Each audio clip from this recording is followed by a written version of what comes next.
During my childhood, my family was like a drop of water in a vast river. Never remaining in one location for long, we settled in Rhode Island when I was 8, and there we remained until I went to college in Colorado Springs. Most of my memories are rooted in Rhode Island, but there are fragments in the attic of my brain which belong to the various homes we lived in when I was much younger.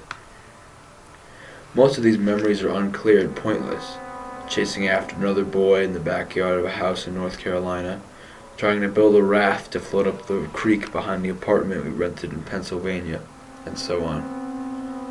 But there's one set of memories which remains as clear as glass, as though they just happened yesterday.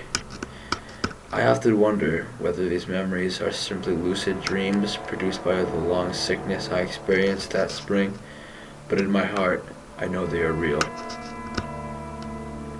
We were living in the house just outside of the bustling metropolis of New Vineyard, Maine, population 643. It was a large structure, especially for a family of 3.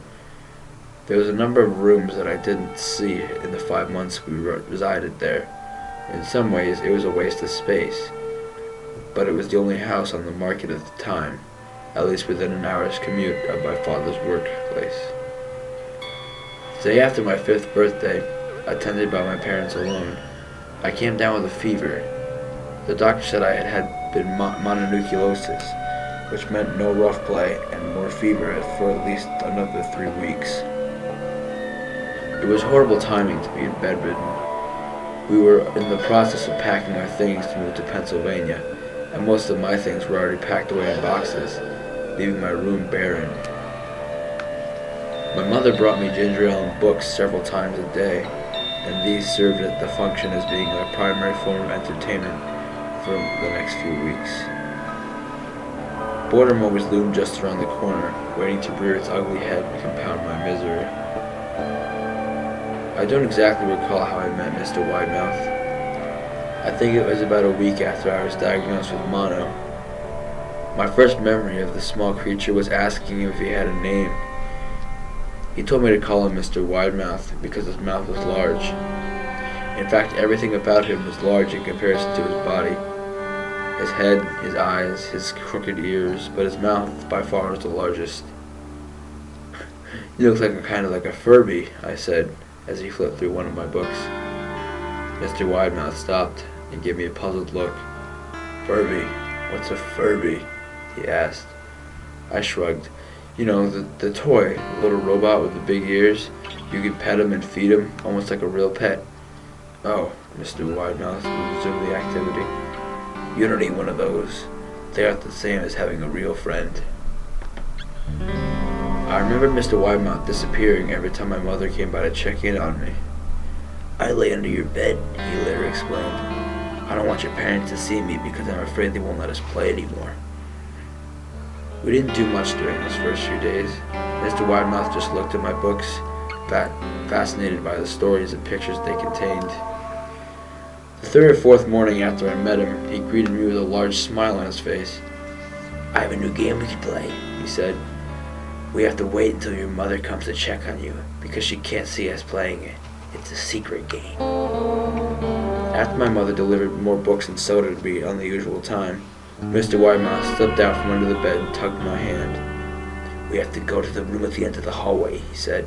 I objected at first, as my parents had forbidden me to leave my room without their permission, but Mr. Widemouth persisted until I gave in. The room in question had no furniture or wallpaper. The only distinguishing feature was a window opposite the doorway. Mr. Widemouth darted across the room and gave the window a firm push, flinging it open. He then beckoned to me to look at the ground below. We were on the 2nd story of my house, but it was on a hill, and from the angle the drop was farther than 2 stories due to the incline. "I like to play pretend up here," Mr. Widemouth explained. "I pretend that there's a big soft trampoline below the window, and I jump. If you pretend hard enough, you'll bounce back up like a feather. I want you to try." I was a 5-year-old with a fever, so only a hint of skepticism darted through my thoughts as I looked down and considered the possibility. "It's a long drop," I said. "But that's all part of the fun. It wouldn't be fun if it was only a short drop. If it were that way, you may as well be just bounced on a real trampoline. I toyed with the idea, picturing myself falling through the air only to bounce up back to the window on something unseen by human eyes. But the realist in me prevailed. Maybe some other time, I said. I don't know if I have enough imagination. I could get hurt. Mr. Widemouth's face contorted into a snarl, but only for a moment. Anger gave way to disappointment. If you say so, he said. He spent the rest of the day under my bed, quiet as a mouse. The following morning, Mr. Widemouth appeared holding a small box. I want to teach you how to juggle, he said. Here are some things you can use to practice before I start giving you lessons. I looked in the box. It was full of knives. My parents will kill me, I shouted. That Mr. Widemouth had brought knives into my room.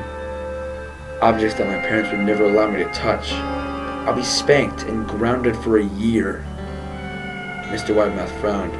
It's fun to juggle with these. I want you to try it. I pushed the box away. I can't. I'll get in trouble. Knives aren't safe to just throw in the air. Mr. Widemouth's frown deepened into a scowl. He took the box of knives and stood under my bed, remaining there for the rest of the day. I began to wonder how often he was under me. I started having trouble sleeping after that. Mr. Widemouth often woke me up at night, saying he put a real trampoline under the window, a big one that I couldn't see in the dark. I always declined and tried to go back to sleep, but Mr. Widemouth persisted. Sometimes he stayed by my side till early morning, encouraging me to jump. He wasn't fun to play with anymore.